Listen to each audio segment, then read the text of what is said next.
Hi, I'm actor Ian Champion, and welcome to History of Horror Cinema, my podcast series devoted to the good, bad, and the ugly of horror movie history. Please don't forget to like what you hear and hit subscribe. I have such sights to show you. The Testament of Dr. Mabuse, 1933. In only his second film to use sound after M, Fritz Lang made his own testament before leaving Nazi Germany forever. This sequel to his famous Dr. Mabuse two-part epic, which we've already covered, centers around the discovery that, in an insane asylum, the supposedly catatonic former master criminal Dr. Mabuse, an underused though welcome Rudolf Klein-Rogge again, has been furiously scribbling more ingenious heist plans that mysteriously are being carried out in the outside world. His supervising Professor Baum develops an unhealthy obsession about his patient. Mabuse the genius, he declaims with an unsettling lack of objectivity. On the trail of a vast new crime network that has sent an ex-detective colleague of his, Hofmeister, mad with fear, Inspector Lohmann pursues the case. This allows a nice continuity, as Otto Wernicke reprises the same role he had in M, a pleasingly hard-boiled characterization that alternates between breezily rolling with the punches and occasionally exploding with rage when stonewalled by suspects. Sadly, Wernicke would later struggle to stay working as an actor under the Nazi regime. Allegedly, only by making a sizable donation to the ruling party was he allowed to continue his career. Within the crime conspiracy, there is a love story, as one of the gang, Kent, Gustav Diesel, is begged by his girlfriend Lily, Vera Lissum, to open up about his inner conflict. There is some unintentional humor here when he does come clean. Admirably, she is unfazed about his prison record, but when he presses on with the worst of it, that he killed 2 people, one was my girlfriend, Lissum still shows zero reaction. Love is not just blind, it also appears to be deaf. She makes Joey Brown at the end of Some Like It Hot look judgmental. Anyway, their resolve to go to the police gets them abducted and locked in the odd meeting room cloaked by a curtain that their mystery boss uses to communicate with his underlings. In a Republic serial-style cliffhanger, they escape from the room by flooding it with water.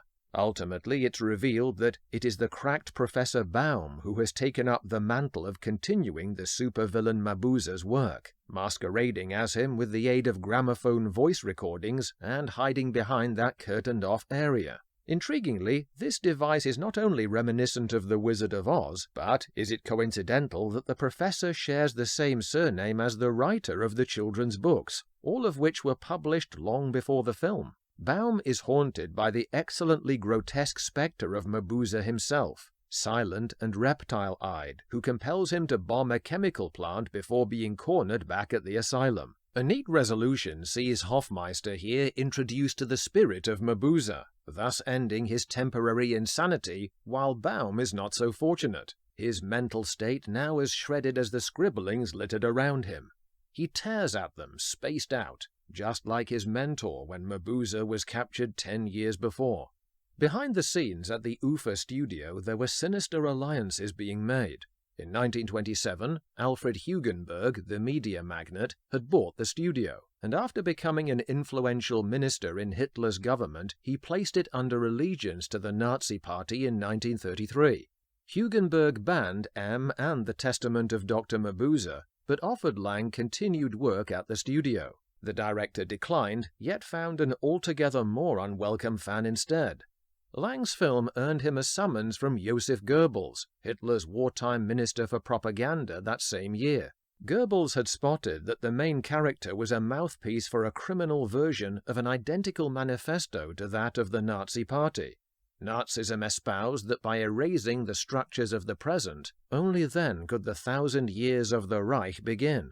Mabuse said exactly the same thing, that only when the old order had been destroyed, 1,000 years of his crime empire would begin. Whilst on the one hand banning the Testament for inciting disrespect to the Nazi leadership, Goebbels told Lang that the Führer had seen his film, and that, I quote, "He has said that this is the man who will give us the National Socialist film." At that moment, Lang broke out into a cold sweat, wondering how on earth he could get out, take his savings, and flee the country. Goebbels then offered Lang the job of official filmmaker for German Nazi film. The director politely informed Goebbels that his mother's parents were Jewish. The minister replied with a blood-curdling attempt at charm. "Mr. Lang, we decide who is an Aryan." As soon as he could, Lang took his savings, arranged for a train ticket, met his girlfriend who agreed to let him take some of her jewelry safely with him out of Germany, and he left the country to begin again in Hollywood, never to return. There he had a happy career, making 21 films for a list of major studios, never making more than 2 for any single company. He closed his professional life in a somewhat circular fashion by concluding with his most famous anti-hero in The Thousand Eyes of Dr. Mabuse in 1960. In the superb film interview he gave to William Friedkin in 1974, available on social media, Fritz Lang summed up his legacy in a simple belief about the duty of the filmmaker. Usually a reluctant subject, he said, "If the film doesn't express what he wants to say, and he needs to give an interview to explain why, he is a lousy director. His films should speak for him." Thanks for listening, and if you like what you've just heard, don't forget to click so, and please hit subscribe. If you build it, they will come.